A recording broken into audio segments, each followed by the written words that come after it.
अस्सलामुअलैकुम, आप देख रहे हैं CNN। मैं हूँ हुदा शाह।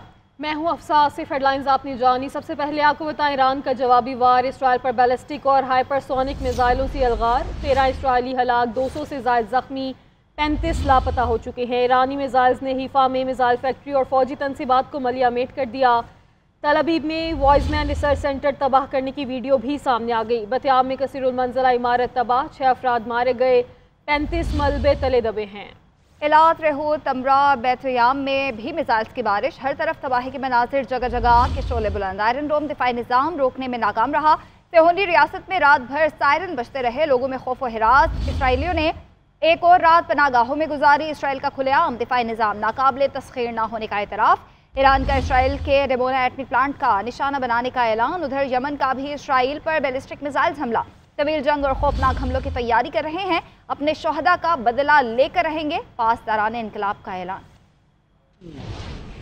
इसराइल के ईरानी जौहरी और फौजी तनसीबात पर हमले जारी। आबादान में जौहरी तनसीबात, तब्रेज़ रिफाइनरी और जिंजान शहर में फौजी अड्डे को निशाना बनाया गया। मेहराबाद एयरबेस में लड़ाका तैयारों के हैंगर पर बमबारी। ईरान की शाहरान ऑयल डिपो और कुदरती गैस के 2 डिपों पर भी बमबारी की गई। ईरानी मीडिया के मुताबिक एक drone South Pars gas field पर भी आकर गिरा। एक और कुदरती गैस प्रोसेसिंग फील्ड फजर जाम को वॉशहर सूबे में निशाना बनाया गया। इसराइल की जानिब से आम शख्सियात पर कातिलाना हमलों का सिलसिला भी जारी। इसराइल का 20 से ज़ायद कमांडर शहीद करने का दावा।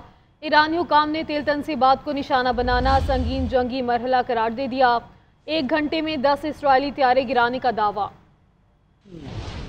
ईरानी मुसल्लह अफ़वाज शैतानी सेहोनी दुश्मन को सख्त ज़रब लगा रही है। नाजायज़ रियासत ने कमांडर, साइंसदानों और शहरियों को शहीद किया। सुप्रीम लीडर आयतुल्लाह ख़ामनेई ने इसराइल पर हमलों की वीडियो सोशल मीडिया पर शेयर कर दी। इसराइल को सबक सिखाने का ऐलान। ईरानी आर्मी चीफ अमीर हातमी ने दुश्मन को खबरदार कर दिया, कहा अब सेहोनी रियासत को फैसला कुन जवाब देंगे। ईरानी वज़ीर ख़ारजा अब्बास अराग़ची ने कहा कि दुनिया को इसराइली जारहत का नोटिस लेना चाहिए। इसराइली हमले अमरीकी मदद के बगैर मुमकिन नहीं थे। हमें इसराइल के मुआशी अहदाफ पर हमले के लिए मजबूर किया गया। ईरान की जानिब से इसराइल पर नया हमला। ईरानी मीडिया के मुताबिक ईरान ने इसराइल पर मजीद 50 बैलिस्टिक मिसाइल दाग दिए। इसराइली दारुल हुकूमत तल अबीब समेत मुख्तलिफ शहरों में सायरन बजने लगे। गोलान की पहाड़ियों, गुलीली और हीफा में भी फ़ज़ाई हमले के सायरन बजने लगे। इसराइली मीडिया की जानिब से तस्दीक की गई है, यरूशलेम के इलाकों में ज़ोरदार धमाकों की आवाज़ें सुनी गई। ईरान से दर्जनों मिसाइल दागे गए हैं। ईरान की जानिब से इसराइल पर नया हमला किया गया है। ईरानी मीडिया के मुताबिक ईरान ने इसराइल पर मजीद 50 बैलिस्टिक मिसाइल दाग दिए हैं। इसराइली दारुल हुकूमत तल अबीब समेत मुख्तलिफ शहरों में सायरन बजने लगे। गोलान की पहाड़ियों, गुलीली और हीफा में भी फ़ज़ाई हमले के सायरन बजने लगे। इसराइली मीडिया की जानिब से तस्दीक की गई है कि यरूशलेम के इलाके में ज़ोरदार धमाकों की आवाज़ें सुनी गई। ईरान से दर्जनों मिसाइल दागे गए। अमेरिका ने ईरान पर हमलों में शामिल होने से साफ इनकार कर दिया है। सदर ट्रंप ने जंग के बजाय ओमान मुज़ाकरात की बहाली पर जोर दिया है। ईरान ने आलमी जौहरी तवानाई एजेंसी के एटमी प्लांट्स पर दौरों को भी फौरी रोक दिया। अमेरिका, जर्मनी, बरतानिया और फ्रांस तेहरान के साथ बातचीत दोबारा शुरू करने के लिए पुरउम्मीद है। अमरीकी सदर डोनाल्ड ट्रंप और रूसी सदर व्लादिमीर पुतिन का टेलीफोनिक राब्ता। सदर ट्रंप ने बयान में कहा कि हम ईरान और इसराइल में आसानी से डील करवा सकते हैं। सऊदी वली अहद का ईरानी सदर से भी राब्ता हुआ।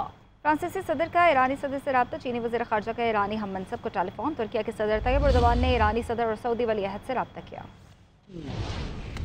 आलमी रहनुमा जंग रुकवाने के लिए सरगर्म। चीन और बड़े इस्लामी ममालिक का ईरान से इज़हार यकजहती। हमलों को आलमी क़वानीन की खिलाफ वर्जी करार दे दिया। अमरीकी सदर डोनाल्ड ट्रंप और रूसी सदर का टेलीफोनिक राब्ता। डोनाल्ड ट्रंप ने बयान में कहा कि हम ईरान और इसराइल में आसानी से डील करवा सकते हैं। साथ ही उन्होंने ईरान की जानिब से किसी हमले की सूरत में शदीद धमकी भी दे दी। सऊदी वली अहद और ईरानी सदर का भी टेलीफोनिक राब्ता हुआ। सऊदी वली अहद ने कहा कि आज पूरी इस्लामी दुनिया ईरान की पुश पर खड़ी है। कतरी अमीर शेख तमीम बिन हमदुल सानी ने ईरानी सदर मसूद पज़ेश्कियान को टेलीफोन करके इसराइली हमले की शदीद अल्फाज में मज़म्मत की है। शेख तमीम बिन हमदुल सानी ने कहा कि इसराइली हमले ईरान की खुद मुख्तारी और सलामती की खिलाफ वर्जी हैं। फ्रांसीसी सदर ने भी ईरानी सदर को टेलीफोन किया और तहम्मुल की अपील की। चीनी वज़ीर ख़ारजा वांग यी ने ईरानी हम मनसब अब्बास अराग़ची से इज़हार यकजहती किया। इसराइल की एटमी तनसीबात पर हमलों को आलमी क़वानीन की खिलाफ वर्जी करार दिया। तुर्किया के सदर रजब तय्यब एर्दोगान ने सऊदी वली अहद मोहम्मद बिन सलमान से राब्ता किया और कहा इसराइल खित्ते के इस्तेहकाम के लिए सबसे बड़ा खतरा है। तय्यब एर्दोगान ने ईरानी सदर मसूद पज़ेश्कियान ईरान को भी फ़ोन किया। बोले इसराइल मुज़ाकरात को सबोताश और खित्ते को आग में धकेलना चाहता है। ईरानी फ़ौज ने बरतानिया बहरिया के जहाज़ को खलीज फारिस में दाखिले से रोक दिया है। ईरानी बहरिया के ड्रोन की बरतानवी जंगी बहरी जहाज़ के करीब परवाज़ें भी जारी हैं, जबकि बरतानवी बेड़े को खलीज फारिस में दाखिले से रोकने के लिए वार्निंग भी दी गई है। ईरानी फौज ने कहा है कि वो ब्रिटिश नेवी के जहाज़ को बहरे हिंद में दाखिले के वक्त से ही मॉनिटर कर रही थी। ईरानी फौज के मुताबिक बरतानिया इसराइल मिसाइल्स की रहनुमाई के लिए अपना जंगी बहरी जहाज़ खलीज फारिस लाना चाहता है। ईरान और इसराइल के दरमियान जंग की सूरत हाल है और ईरान को मगरबी ममालिक बशमूल बरतानवी बहरिया की जानिब से भी हमले का खदशा है। ईरान से पाकिस्तानी शहरियों का इनखला जारी है। गुज़िश्ता रोज़ ईरान से 450 पाकिस्तानी ज़ायरीन का इनखला मुकम्मल किया गया। नायब वज़ीर आज़म इसहाक़ डार का कहना है कि ईरान से पाकिस्तानी शहरियों की वापसी के लिए ज़रूरी इक़दाम कर रहे हैं। तुलबा को वापस बुलाने के लिए भी इंतज़ाम कर रहे हैं। ईरान में तैनात पाकिस्तानी सफ़ीर मुदस्सिर टीपू कहते हैं ईरान से पाकिस्तानियों के इनखला को अंजाम दिया जा रहा है। ईरान ने पाकिस्तान के लिए 24 घंटे बॉर्डर खुला रखने का कहा है। पाकिस्तानियों की मदद कर रहे हैं, लोगों के माली मसाइल भी हल किए हैं। हमें लोगों के ताउन की ज़रूरत है। ईरान और पाकिस्तान के ताल्लुकात बहुत अच्छे हैं। मुदस्सिर टीपू खित्ते की सूरत हाल पर मुशावरत के लिए इस्लामाबाद पहुँच गए। ईरान इसराइल जंग और पाकिस्तानियों की सलामती से मुतालिक मुशावरत होगी। इसराइल के दहशतगर्दाना हमलों के बाद ईरान में मौजूद पाकिस्तानियों की बाहिफाजत वापसी का मिशन। वफाकी हुकूमत ने कमर कस ली। पहले मरहले में 450 पाकिस्तानी ज़ायरीन का ईरान से इनखला मुकम्मल कर लिया गया। नायब वज़ीर आज़म इसहाक़ डार ने कहा कि ईरान में मुक़ीम पाकिस्तानी तलबा के इनखला के लिए भी इंतजाम किए जा रहे हैं। पहले मरहले में 154 तलबा को निकाला जाएगा। फ़ज़ाई हुदूद की बंदिश के बायस इराक़ में फंसे ज़ायरीन से ईरान में हमारा सिफारत खाना मुसलसल राबते में है। ज़ायरीन की महफूज रिहाइश और मुमकिन इनखला के लिए इक़दाम किए जा रहे हैं। ईरान में पाकिस्तानी सफ़ीर मुदस्सिर टीपू ने कहा कि पाकिस्तानी शहरियों और ज़ायरीन के माली मसाइल भी हल किए गए हैं। हमें लोगों के ताउन की जरूरत है। जो पाकिस्तानी अप्रोच कर रहा है, हम उसको कोशिश कर रहे हैं कि पूरी तरह असिस्ट करें उनको पाकिस्तान भिजवाने में। कल 450 ज़ायरीन वापस गए हैं। अभी थोड़ी देर पहले गदर इमदान से कुछ ज़ायरीन वापस गए हैं। हम उनको फैसिलिटेट कर रहे हैं। हमने ईरानी हुकूमत से रिक्वेस्ट की है, वो कह रहे हैं कि आपके लिए बॉर्डर 24 घंटे खुला होगा। हमारी अपनी FIA की टीम बड़ी मुस्तैदी से बॉर्डर पे काम कर रही है, वो 24 घंटे खुला होगा। इस वक्त जब मैं आपसे बात कर रहा हूँ तो एम्बेसी में 155 पाकिस्तानी स्टूडेंट्स हैं। सिफारती ज़राए के मुताबिक ईरान में मौजूद पाकिस्तानियों की तादाद तकरीबन 45 से 50 हज़ार के दरमियान है। इसराइली हमलों के बाद पाकिस्तानी सिफारत खाने ने पाकिस्तानी शहरियों को महफूज मकामात पर रहने की हिदायत की, जबकि इसराइली हमलों के बायस ज़मीनी और फ़ज़ाई रास्ते बंद हो जाने के बाद वज़ारत ख़ारिजा वतन वापस आने के ख्वाहिशमंद अफराद की मदद के लिए खुसूसी इंतज़ामात की तैयारियाँ कर रहा है। खबरदार को वज़ारत ख़ारिजा हुकाम ने पाकिस्तान मुखालिफ इसराइली प्रोपेगेंडा मुस्तरद कर दिया। एक इसराइली चैनल ने दावा किया था कि पाकिस्तान ने अमेरिका को बताया है कि इसराइल की जानिब से ईरान पर एटमी हमले का जवाब पाकिस्तान एटमी हमले से देगा। इस हवाले से बात करेंगे deputy bureau chief Ejaz Ahmad से। एजाज बताएगा डिटेल्स। एजाज, आपको आवाज़ आ रही? आपको बताएं कि वज़ारत ख़ारिजा हुकाम ने पाकिस्तान मुखालिफ इसराइली प्रोपेगेंडे को मुस्तरद कर दिया है। एक इसराइली चैनल ने दावा किया था कि पाकिस्तान ने अमेरिका को बताया है कि इसराइल की जानिब से ईरान पर एटमी हमला किया तो जवाब में पाकिस्तान एटमी हमला कर देगा। Ejaz Ahmad deputy bureau chief हमारे साथ मौजूद है। एजाज, डिटेल्स क्या हैं आपके पास? जी, इसराइल की जानिब से पाकिस्तान मुखालिफ प्रोपेगेंडा शुरू कर दिया गया है और पाकिस्तान को वॉर के अंदर इम्प्लिकेट करने की कोशिश की जा रही है। इसराइली चैनल ने गुज़िश्ता रोज़ दावा किया कि पाकिस्तान ने अमेरिका को ये आगाह किया कि अगर इसराइल ने एटमी हमला किया ईरान पर तो पाकिस्तान उसका जवाब एटमी हमले से देगा, इसराइल पर एटमी हमले से देगा। जबकि चैनल ने यह भी दावा किया कि पाकिस्तान ने यूरोपीय मुल्कों और अमेरिका को ये वाज़ेह कर दिया है कि अगर किसी भी यूरोपीय मुल्क या अमेरिका ने इसराइल की मदद करने की कोशिश की और जंग में उसका साथ दिया अमली तौर पर और ईरान पर हमलों में शरीक हुए तो पाकिस्तानी फ़ौज भी ईरानी फ़ौज के साथ इस जंग में शरीक हो जाएगी।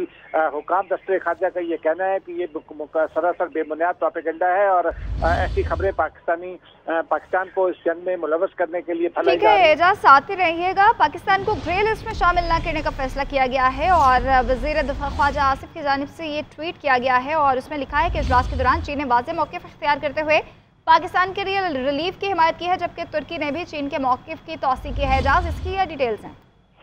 जी, इस हवाले से गुज़िश्ता रोज़ भी ये खबर सामने आई थी कि FIFA का IRG ग्रुप जो है वो रिव्यू ग्रुप है, उसका इजलास हुआ था और उसमें भारत की जानिब से जो खत लिखा गया था पाकिस्तान को FATF की ग्रे लिस्ट में शामिल करने के लिए, लेकिन उस इजलास में भारत के मौक़िफ़ को पजीराई नहीं मिली। चीन ने खुलकर पाकिस्तानी मौक़िफ़ का साथ दिया, तुर्की ने चीन के मौक़िफ़ की तौसीक़ की और जापान ने भी खुलकर पाकिस्तान की हिमायत की और ये कहा कि पाकिस्तान दहशतगर्दी में बिल्कुल भी मुलव्वस नहीं है। इस हवाले से वज़ीर दिफा का ये ट्वीट सामने आया है। उन्होंने इस खबर की तस्दीक करते हुए ये भी बताया है कि भारत की जानिब से प्रोपेगेंडा किया जा रहा था, लेकिन पाकिस्तानी मौक़िफ़ को पजीराई मिली है। उनका ये भी कहना था कि पाकिस्तान को किसी भी लिस्ट में नहीं होना चाहिए, लेकिन ये पाकिस्तान की फतह है कि भारत की जानिब से तमाम कोशिशें आलमी फोरम पर नाकाम हो रही हैं। जी ठीक है, शुक्रिया आपका। जंग नहीं चाहते लेकिन भारत ने पानी रोका तो फिर दूसरा ऑप्शन नहीं होगा। बिलावल भुट्टो का जर्मन नशरियाती इदारे को इंटरव्यू, कहा पानी हमारी बका है, अपने हक से किसी सूरत दस्तबरदार नहीं हो सकते। भारत को सिंध माहिदे की मुअत्तली के फैसले को वापस लेना पड़ेगा। भारत की पाकिस्तान का पानी रोकने की धमकी अक़वाम मुत्तहिदा चार्टर की खिलाफ वर्जी है। हमने कभी नहीं कहा कि दहशतगर्दी की वजह से जंग छेड़ देंगे। पाकिस्तान में दहशतगर्दी के वाक़यात में भारत मुलव्वस।